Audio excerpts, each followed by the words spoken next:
مال کا وزن کیسے ہوگا جی؟ اب عمل تو ایک مانوی چیز ہے نا، یعنی کوئی ٹھوس چیز تو نہیں ہے، وہ تو ایک عرض ہے، جوہر تو ہے نہیں ہے، تو اس کا وزن کیسے ہوگا؟ تو اس کا پرانا جواب یہ دیا جاتا تھا، وہ جو فرشتے صحیفے لکھتے ہیں، وہ جو رجسٹر ہوں گے ان کا وزن کیا جائے گا. لیکن واللہ عالم حدیث سے ملتا ہے کہ ان رجسٹروں کا بھی وزن ہوگا، کرنے والے انسان کا بھی وزن ہوگا، ٹھیک ہے، اور ان صحیفوں کا بھی وزن ہوگا. لیکن ان اعمال کے اندر جو وزن پڑے گا نا، وہ انسان کے اخلاص سا ہوگا. شاید وہ حدیث ہم نے سنی ہوگی کہ قیامت کے دن ایک بندہ آئے گا جس کے گناہوں کے رجسٹر حد نگاہ تک پھیلے ہوں گے، اور اس کی نیکی ایک چھوٹے سے بطاقے اور ایک کارڈ پہ دی جائے گی. کارڈ، حدیث میں لفظ بطاقہ آتا ہے، جس کو ہم یہ کہہ دیں کہ آج کل جیسے وزٹنگ کارڈ چھوٹا سا ہوتا، اس طرح چھوٹی سی چیز پہ لکھی ہوئی نیکیاں دی جائیں گی. وہ کہے گا اتنے بڑے رجسٹر کے مقابلے میں اتنی سی نیکیاں کیا حیثیت رکھتی ہیں؟ کہا جائے گا جاؤ وزن کرا لو. جب وزن کرایا جائے گا تو اس کا وہ بطاقہ ان تمام رجسٹروں سے بھاری ہو جائے گا، اور اس میں لکھا ہوگا لا الہ الا اللہ محمد الرسول اللہ. کسی ایسے وقت پہ اس نے یہ الفاظ بولے کہ اللہ نے اس کے سارے گناہوں سے اس کو بھاری کر دیا. تو انسان کے اعمال میں جو وزن ہے یہ اس کے اخلاص کی بنیاد پہ آتا ہے. یہ نہیں کہ انسان موٹا ہو جائے تو اس کا زیادہ وزن ہو جائے گا. اللہ تعالیٰ کے ہاں یہ معیار نہیں رکھتا ہے. جس سن میں اللہ کے نبی صلی اللہ علیہ وسلم کی پیدائش ہوتی ہے، اس سن میں یہ ایک فیل کا واقعہ پیش آتا ہے، ہاتھیوں کا واقعہ. واقعہ یہ ہے کہ پہلے عرب کی جو صورتحال ہے، پورا عرب جو ہے یہ ایک ایسا علاقہ تھا کہ جس کو اس دور میں سمجھا جاتا تھا کہ اس طرح کا بگڑا ہوا علاقہ کہیں نہیں ہو سکتا، اس طرح کا برا علاقہ کہیں بھی نہیں ہو سکتا. یعنی آپ سمجھ لیں کہ وقت کی دو بڑی سپر پاور طاقتیں تھیں، ایک تھی روم اور ایک تھی فارس. اور روم شہر یہ عیسائی تھے، اور فارس جو ہے یہ آگ کے پجاری مجوسی تھے. اور رومیوں کی جو حکومت ہے، جو عیسائیوں کی حکومت تھی، یہ تھی روم کے اندر، اور جزیرہ عرب کراس کر کے آگے حبشہ کے اندر بھی عیسائیوں کی حکومت تھی.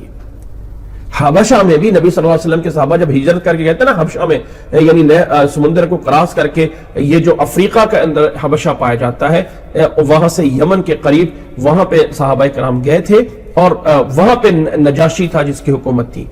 اس نجاشی کے انڈر میں یمن کے علاقے آتے تھے، اور وہاں پہ جو ہے وہ چونکہ ان کے پیچھے لنک تھا، گویا کہ یہ برانچز تھے آگے روم کے، تو یہ سپر پاور تھے. درمیان میں یہ جزیرہ عرب ایسا ہے کہ جو صرف اور صرف جن کا نہ ہی کوئی روزگار ہے، نہ ان کے اوپر کوئی حکومت ہے. ایک قبیلہ دوسرے کو مارتا ہے، دوسرا تیسرے کو مارتا ہے، تیسرا چوتھے کو مارتا ہے. لوٹ مار کرنا ان کا جو ہے وہ نظام زندگی چلتا ہے. لیکن اس نظام زندگی کے اندر ایک خاص ایسا قبیلہ تھا جسے قبیلہ قریش کہا جاتا تھا، اور ایک خاص شہر تھا جس کو مکہ کہا جاتا تھا، جس کا ایک تقدس موجود تھا کہ لوگ ہر سال وہاں پہ آتے تھے، اور وہاں آ کے حج اور عمرہ کر کے جو ہے وہ جاتے تھے. اور وہاں کے لوگوں کو ایک الگ سے امتیازی حیثیت حاصل یہ تھی کہ جو دوسرے یعنی علاقے کے ڈاکو ہوتے تھے، قاتل ہوتے تھے، وہ مکہ کے لوگوں کو، قافلوں کو چھوڑ دیتے تھے یہ کہہ کر کہ یہ حرم کے پاسبان ہے.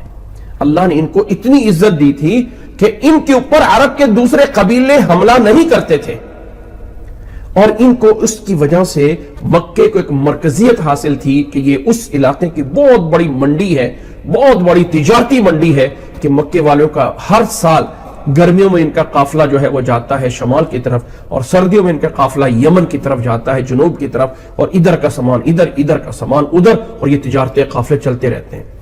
اور اس سے اندازہ لگائیے کہ کتنے بڑے قافلے ہوتے تھے. جنگ بدر میں اللہ کے نبی صلی اللہ علیہ وسلم جنگ بدر میں اصل میں قافلے کو روکنے کے لیے نکلے تھے. وہ ابو سفیان کا قافلہ تھا. اس قافلے میں 50 آدمی تھے اور 2000 اونٹوں پہ مال تھا. ذرا بتائیے 2000 اونٹوں پہ اوپر جو کچھ لدا ہوا ہوگا وہ کتنے کنٹینر بنتا ہوگا. آخر جو ہے وہ 200 کنٹینر تو لگا لو، تو 200-300 کنٹینر کا مال قافلے میں آ رہا ہے، جس کی حفاظت کرنے والے صرف 50 بندے تھے. کیوں؟ کہ ان کو پتا تھا کہ عرب کے اس جزیرے میں ان قافلوں پہ کوئی حملہ نہیں کرتا ہے. کیوں؟ کہ اگلی سورت قریش میں اللہ تعالیٰ نے اس احسان کو جتلایا ہے. لإلاف قریش إلافهم رحلة الشتاء والصيف فليعبدوا رب هذا البيت الذي أطعمهم من جوع وآمنهم من خوف. کہ اللہ نے یہ انہیں مقام اور مرتبہ اس وجہ سے دیا تھا کہ یہ اللہ کے گھر کے پاس ہی تھے. اب یہ جو ان کو مرتبہ حاصل تھا نا، وہ ساتھ والے یمن اور وہ حبشہ کے جو برانچز تھی انہیں یہ برداشت نہیں تھا۔ یمن کے اندر ایک مقرر تھا حبشہ کی طرف سے گورنر، جس کا نام ابراہا تھا۔ اس ابراہا نے جب دیکھا کہ یہ سارے عرب کے لوگ مکہ میں جاتے ہیں، تو اس نے اپنے اس جگہ پہ ایک بڑا معبد بنایا اور لوگوں کو کہا یہاں آ کے عبادت کرو۔ ادھر سے عربوں کی طرف سے کسی نے جا کے اس کے اندر جو ہے وہ غلاظت کر دی، تو اس کو غصہ آ گیا۔ اس نے کہا اب تو میں جا کے عربوں کا وہ والا مکہ توڑ کے آؤں گا۔ وجہ یہ تھی کہ وہ چاہتا تھا کہ جو تجارتی منڈی ہے وہ آ کے یمن بن جائے۔ تو وہ بہت بڑا لشکر لے کے 60 ہاتھی یا ہاتھیوں کا بڑا لشکر لے کے جو ہے وہ آتا ہے حملہ کرنے کے لیے، مکہ کو توڑنے کے لیے۔ مکہ میں اللہ کا گھر کعبہ بنا ہوا ہے، سب کو پتا تھا کہ یہ گر جائے گا تو لوگ سارے کے سارے یمن میں وہاں آیا کریں گے اور وہ تجارتی منڈی بن جائے گی۔ اصل پیچھے مقصد اس کا یہ تھا کہ یہ جو تجارت کا بہت بڑا سسٹم ہے، یہ بجائے یہاں کے وہاں چلا جانا چاہیے۔ تو جب مکہ کے قریب بہت بڑا لشکر لے کے پہنچا تو وادی محصر آتی ہے مزدلفہ کے پاس، وہاں آ کے اس نے اپنے لشکر کو ٹھہرایا۔ اس وقت مکہ کے سردار اللہ کے نبی صلی اللہ علیہ وسلم کے دادا عبد المطلب تھے۔ اس نے عبد المطلب کے جانور پکڑ لیے، تو عبد المطلب آئے اس کے پاس اور کہا بھائی میرے جانور چھوڑ، اگر تو اس کعبہ کو گرانے کے لیے آیا تو اس کا رب ہے وہ اس کی خود حفاظت کرے گا۔ یہ اس نے دوسرے دن جیسے ہی اپنے لشکر کو اٹھانا چاہا، اس طرف آگے بڑھانے کے لیے تو نہ بڑھا، اور ادھر جو ہے وہ مغرب کی طرف سے پرندے آئے، چھوٹے چھوٹے پرندے تھے۔ ابابیل عربی میں پرندے کا نام نہیں ہے، بلکہ ابابیل پرندوں کی جماعت کو کہا جاتا ہے، یعنی اس کا ایک گروپ۔ وہ آئے اور اس کے اندر ہر پرندے کے پاس 3 کنکر ہوتے تھے، 2 اس کے پاؤں میں اور 1 اس کے چونچ میں، اور وہ سیدھا اوپر سے پھینکتا ہے، اور جو آدمی ہاتھی پہ بیٹھا ہوتا ہے اس کے سر پہ لگ کے پورے جسم کو کراس کر کے نیچے ہاتھی کو کراس کر کے زمین پہ گرتا ہے، اور جس کو وہ کنکری لگ جاتی ہے وہ آہستہ آہستہ جو ہے وہ اس طرح کر کے جو ہے وہ ٹوٹنا شروع ہو جاتا ہے کہ اس کا گوشت اس کی ہڈیوں سے الگ ہو جاتا ہے۔ اس طرح کر کے اللہ نے پرندے بھیجے، اس کا پورا لشکر وہاں پہ مارا گیا، اور اس طرح مارا کہ وہ بھاگا لشکر، کوئی ہاتھی ادھر بھاگا کوئی ادھر بھاگا، یعنی وہ بڑے دور دور کے علاقے میں وہ لشکر بکھرا، اور کوئی کہاں جا کے مرا اور کوئی کہاں جا کے مرا، حتیٰ کہ ابراہا اپنی ہاتھی لے کے جب یمن پہنچا تو وہاں جا کے پرندے نے اسی کے اوپر پھینکا تھا اور وہاں جا کے مر گیا تھا۔ جب یہ واقعہ پیش آیا تو پورے علاقے میں مکے کا ایک تقدس آ گیا، او یہ بڑی مقدس زمین ہے، یہاں آ کے کوئی انسان قبضہ نہیں کر سکتا۔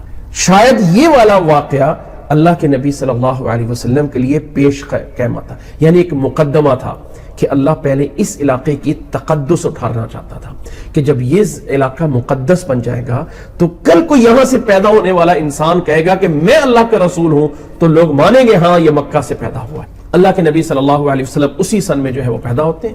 اللہ کے نبی صلی اللہ علیہ وسلم 13 سال تک مکہ میں رہے، 13 سال کے بعد ہجرت کر کے مدینہ جاتے ہیں، اور مدینہ میں جنگ بدر میں آپ صلی اللہ علیہ وسلم کے لشکر میں کتنے لوگ ہیں؟ 313۔ چلیں یہ تو بغیر ترتیب کے ہوا تھا، بغیر کسی انتظام کے، لیکن جو جنگ احد ہے اس کے اندر مسلمانوں کی ٹوٹل تعداد 1000 ہے۔ حدیبیہ میں جو مسلمان آئے ان کی 1500 تعداد تھی، لیکن حدیبیہ میں صلح ہوتی ہے، سن 8 ہجری میں مکہ فتح ہو جاتا ہے، تو مکہ فتح ہونے میں سن 8 ہجری میں مکہ کے فتح کرنے میں نبی صلی اللہ علیہ وسلم کے ساتھ 10,000 مسلمانوں کا لشکر ہے، گویا کہ سارے لوگ آگے تھے۔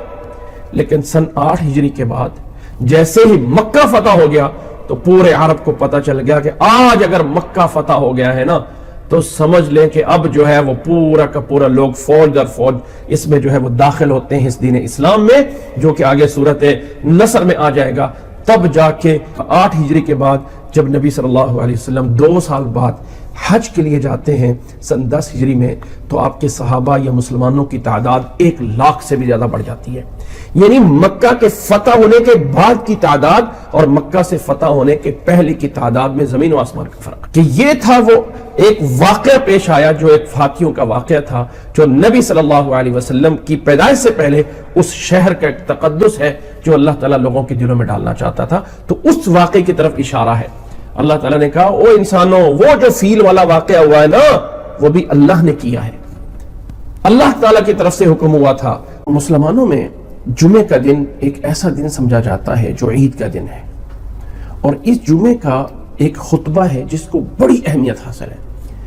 کوئی کلاس لینا، کوئی درس سننا، کوئی واعظ سننا، کہیں بھی سننا کوئی لازم نہیں ہے، لیکن جمعے کے دن جمعے کا خطبہ جا کے سننا وہ ہر مسلمان مرد پہ فرض ہوتا ہے، عورت پہ لازم نہیں ہے، لیکن مرد پہ جمعے کی نماز میں اور جمعے کا خطبہ سننا وہ بھی ایک فرض ہوتا ہے۔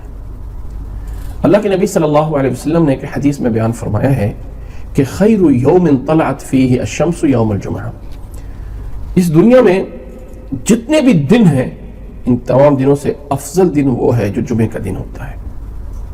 اسی دن آدم علیہ السلام کو پیدا کیا گیا تھا اور جمعے کے دن ہی قیامت قائم ہونی ہے۔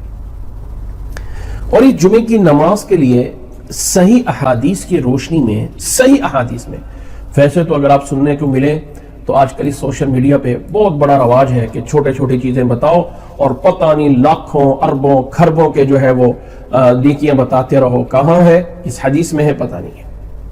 صحیح احادیث کی روشنی میں جو ایک بہت بڑی فضیلت موجود ہے وہ جمعے کے بارے میں، یعنی چھوٹے عمل پہ بڑی فضیلت۔ اللہ کے نبی صلی اللہ علیہ وسلم نے فرمایا کہ جو جمعے والے دن غسل کرتا ہے، اچھے کپڑے پہنتا ہے، جمعے کی نماز کے لیے پیدل جاتا ہے، یمشی ولم ماشین ولم یرکب، پیدل جاتا ہے، سوار ہو کے نہیں جاتا۔ وہ ایک الگ بات ہے کہ انسان اگر دور ہے مسجد نہیں پہنچ سکتا تو وہ ایک الگ بات ہے، سوار ہونا پڑے گا، لیکن اگر قریب مسجد ہے، فرمایا کہ جب وہ پیدل جاتا ہے اور مسجد میں امام کے قریب ہو کے بیٹھتا ہے، کوئی اس میں ایسی حرکت نہیں کرتا ہے جو جمعے کے خلاف ہے، امام کے خطبے سے پہلے پہلے جاتا ہے، تو آپ صلی اللہ علیہ وسلم نے پتہ اس کو فضیلت کیا دی ہے؟ فرمایا جتنے قدم مسجد کی طرف چل کے جا رہا تھا، ایک قدم پہ 1 سال کے روزے اور 1 سال کی تہجد کا ثواب اسے اللہ تعالیٰ دے رہا ہے۔ اللہ اکبر! 1 سال کے روزے اور 1 پورے سال کی تہجد پڑھنے کا ثواب اس ایک قدم پہ اللہ تعالیٰ دے رہا ہے جو وہ جمعے کی نماز پڑھنے کے لیے جا رہا ہوتا ہے۔ یہ جمعہ اتنی بڑی فضیلت ہے، اللہ تعالیٰ نے اس دن کو مسلمانوں کے لیے ایک عید بنایا ہوا ہے، اور جمعے کی نماز ایک بہت بڑا تہوار ہے مسلمانوں کے لیے۔ بیوی میں بہت ساری لڑائیاں اس لیے ہوتی ہیں کہ بدگمانی، عورت اکثر اپنے خامد کے بارے میں بدگمانی کرے گی، یہ تو ایسا ہے، یہ تو وہاں جاتا ہے، یہ تو یہ کرتا ہے، یہ تو یہ کرتا ہے، اور اس کی وجہ سے اپنا اب خون جلایا جا رہا ہے، اپنے آپ کو ٹینشن دی جا رہی ہے۔ اکثر ایسے ہوتا ہے کہ اسی ٹینشن میں آ کے پھر لڑائیاں، پھر جھگڑے، بنیاد کیا ہوتا ہے؟ بدگمانی۔ یاد رکھ لیں، میں کسی کا دفاع نہیں کر رہا، لیکن سمجھانے کے لیے بات کہہ رہا ہوں کہ ہر ایک انسان نے اپنی قبر میں جانا ہے۔ ایک ہے وہ گناہ جو انسان اللہ کی نافرمانی کر رہا ہے، اور ایک ہے وہ گناہ جو انسان کسی کی ذات سے لے رہا ہے، ذات کو گناہ کر رہا ہے۔ تو اگر حامد گھر سے باہر جا کے نافرمانیاں کر رہا ہے تو وہ اللہ کا مجرم ہے، آپ کا مجرم نہیں ہے۔ اگر عورت کو وہ کھانا پینا کپڑا گھر نہیں دے رہا تو مجرم ہے۔ اگر باہر برے کام کر رہا ہے تو اللہ کا مجرم بن رہا ہے، اور اللہ نے اس سے پوچھنا ہے۔ تو جو چیزیں اللہ نے پوچھنی ہے ان چیزوں کے بارے میں تنبیہ تو کر سکتے ہیں، سمجھایا جا سکتا ہے احسن طریقے سے۔ اللہ نے موسیٰ کو فرعون کے پاس بھیجا تھا جو سب سے بڑا مجرم ہے، تو پھر بھی موسیٰ سے کہا تھا موسیٰ جا کے نرمی سے بات کرنا، سمجھانے میں کوئی حرج نہیں۔ لیکن اس بدگمانیوں کی بنیاد پہ اپنے آپ کو جلتے رہنا، سڑتے رہنا، ہائے کیا ہو گیا، ہائے کیا ہو گیا، یہ کیوں، نتیجہ کیا ہوتا ہے؟ ساری زندگی اجیرن بن کے رہ جاتی ہے۔ اس بدگمانی کی وجہ سے ہو سکتا ہے وہ گمان صحیح ہو، میں اس کا دفاع نہیں کرتا، لیکن ہم مکلف کس چیز کے ہیں؟ اللہ تعالیٰ نے اپنے نبی کو کہا وَمَا عَلَيْكَ إِلَّا الْبَلَاغُ، آپ کی ذمہ داری ہے پہنچا دینا۔ کان سے پکڑ کے کھینچ کے پیچھے لانا آپ کی ذمہ داری نہیں ہے کہ آپ ان کو کھینچ کے پکڑ کے لا کے مسلمان کر دیں، آپ کی ذمہ داری نہیں ہے۔ آپ کی ذمہ داری ہے بات پہنچا دی۔ کوئی بندہ برائی کر رہا ہے، اس کو پیغام دے دیا رب کی نافرمانی کر رہے ہو، باز آ جاؤ۔ اب کہیں کہ ہائے میں تو مر گئی، ہائے یہ کرتا ہے، یہ وہ کرتا ہے، اپنے آپ کو پریشان کرتے رہنا، یہاں سے آ کے پھر ساری زندگی کی بے چینی کی ابتدا ہو جاتی ہے۔ پھر اس کی وجہ سے برے معاملات ہوتے ہیں، اس کی وجہ سے پھر اور بڑے جا کے ہوتے ہیں۔ ہم سمجھ لیں کہ یہ نافرمانی اللہ کی کر رہا ہے، میری نہیں کر رہا ہے، اللہ پوچھے گا اس سے، لیکن میرے ساتھ معاملہ اگر صحیح ہے تو میں اس چیز کی مکلف ہوں کہ اس کے ساتھ حسن اخلاق سے رہوں۔ ایک بات سمجھ لیں، جہاں پہ بدگمانی کا راستہ نکل رہا ہو نا، وہ کلیئر کر دے۔ شاید وہ حدیث ہم نے سنی ہوگی کہ اللہ کے نبی صلی اللہ علیہ وسلم مسجد نبوی میں اعتکاف کیے ہوئے ہیں. آپ صلی اللہ علیہ وسلم کی بیوی حضرت زینب آپ کے پاس جاتی ہیں مسجد میں آپ سے کچھ معاملات کے لیے، بات کرنے کے لیے، اور یہ اعتکاف میں جائز ہے. اللہ کے نبی صلی اللہ علیہ وسلم حضرت صفیہ کو مسجد کے دروازے تک چھوڑنے آ جاتے ہیں. مسجد کے دروازے تک چھوڑا تو وہاں پہ کھڑے ہو کے پھر باتیں کرنے لگ گئے. اندھیرا ہے، رات کا وقت ہے، نبی صلی اللہ علیہ وسلم مسجد میں معتکف ہے. تو دو آدمی راستے سے چلتے ہوئے آ رہے ہیں اور دونوں جو ہے جب گزرنے لگے تو نبی صلی اللہ علیہ وسلم نے تھوڑا سا دور سے ہو گئے. جب دیکھا کہ اللہ کے رسول کسی عورت کے ساتھ کھڑے ہوئے تو دونوں نے تھوڑا سا دور سے گزرنا چاہا. آپ صلی اللہ علیہ وسلم نے فرمایا الا رسلکما، رک جاؤ. جی یا رسول اللہ. فرمایا یہ میری بیوی صفیہ ہے، کہیں تم یہ نہ گمان کر لینا کہ نبی کسی عورت کے ساتھ کھڑے تھے، نعوذ باللہ من ذالک. انہوں نے کہا یا رسول اللہ آپ کے بارے میں بدگمانی کریں. فرمایا شیطان انسان کے اندر جیسے انسان کی رگوں میں خون گھومتا ہے ایسے ہی شیطان چلتا ہے. کہیں وہ صبح اٹھے اور بدگمانی ڈال دے، او دیکھو رات کے وقت نبی صلی اللہ علیہ وسلم مسجد میں کسی عورت کے ساتھ بات کھڑے ہوئے تھے. اس لیے فوری کلیئر کر، کسی بھائی، کسی بہن، کسی بندے سے آپ کے دل میں گمان آیا ہے کہ یار یہ اس نے ایسا کیوں کر دیا، تو بھائی ڈائریکٹ پوچھ لو بغیر کسی بات کے، کلیئر کر لیں. بھائی میں نے اپنے ذہن کو کلیئر کرنے سے آپ سے پوچھا ہے، مجھے کوئی مسئلہ نہیں ہے، آپ ایسا کرتے ہیں، آپ ایسی کرتی ہیں، بس میں اپنے ذہن کو صاف کرنا چاہتا ہوں، ایسا نہیں ہے، بات ختم. پھر اپنے آپ سے بھی دل سے نکال دو. اور پھر اگر کسی کی کوئی برائی پائی جاتی ہے اور اس نے وہ برائی چھوڑ دی ہوئی ہے تو اب ساری زندگی اس برائی کو اس کے ساتھ جوڑ کے مت لگاؤ. اگر کوئی، میں ایک مثال دے کے کہتا ہوں، اگر بچہ جو ہے وہ بچپن میں لکھتا ہے نا اے بی سی تو بڑے ٹیڑے ٹیڑے کر کے لکھتا ہے، اے بی سی اوپر نیچے کوئی سیدھی نہیں ہوتی. اس بچے کی لکھی ہوئی بک جو ہے، اس کی جو کاپی ہے، نوٹ بک ہے، آپ اس کو سیو کر لیں، محفوظ کر لیں. 16 سال بعد جب وہ 18 یا 16 ایئر کا یا 20 ایئر کا بڑا ہو جائے، اس وقت وہ بڑا خطاط اور کاتب بن گیا، لکھنے والا بن گیا، تو آپ اس کو آگے کہیں اچھا دیکھا ہوا ہے تو ایسا بنا ہوا، آج سے اتنے سال پہلے تو ایسا گندا لکھتا تھا، آج کون سا کوئی بڑا فن خواہ بن گیا. تو اس کو کوئی عقل مند نہیں کہے گا. وہ بھائی وہ اس وقت کا تھا، اب اس نے توبہ کر لی، چھوڑ دیا. تو کسی کے پرانے گناہوں کو پکڑ کے اس کی ساری زندگی اس کے بارے میں بدگمانی نہ کرو. جو انسان چاہتا ہے نا اس کے باتوں میں پاور آ جائے، میں بات کر رہا ہوں یا آپ بات کر رہے ہیں تو آپ کی بات میں پاور آ جائے، اثر موجود ہو.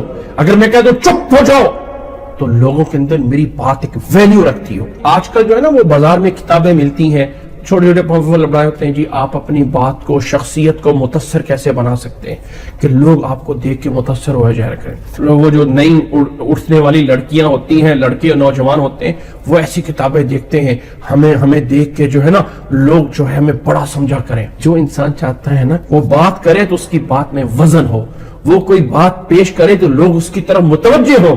تو اسے چاہیے رات کو اٹھ کے قیام کرتا ہے، تہجد پڑھتا ہے، فجر کی نماز جماعت کے ساتھ پڑھتا ہے، اللہ تعالیٰ اس کی گفتگو میں وزن دیتا ہے اور اس کو پیچھے سے ایک سہارا ملتا ہے. کوئی مصیبت آتی ہے نا، کوئی الجھن ہوتی ہے نا، تو انسان کو ایک غیبی طریقے سے ایک سہارا ملتا ہے. اللہ نے یہی چیز اپنے نبی سے کہی تھی، تہجد کا جو ہے وہ اہتمام کرے.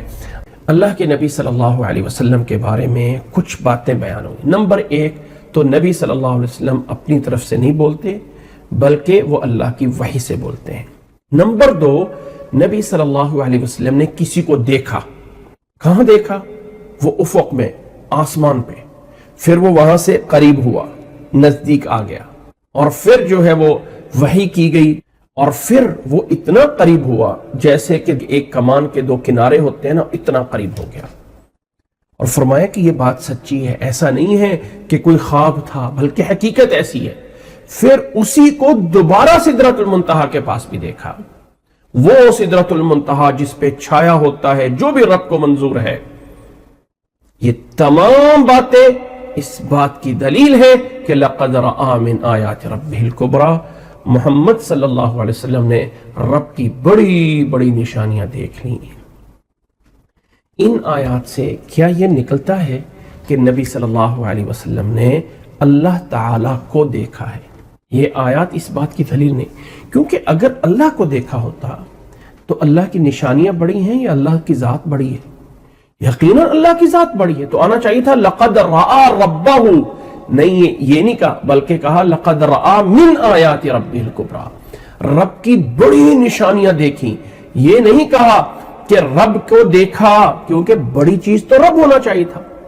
نتیجہ اور رزلٹ میں کلام کا سیاق و سباق بتا رہا ہے کہ محمد صلی اللہ علیہ وسلم نے اللہ تعالیٰ کو نہیں دیکھا بلکہ اللہ کی بڑی نشانیاں دیکھی ہیں۔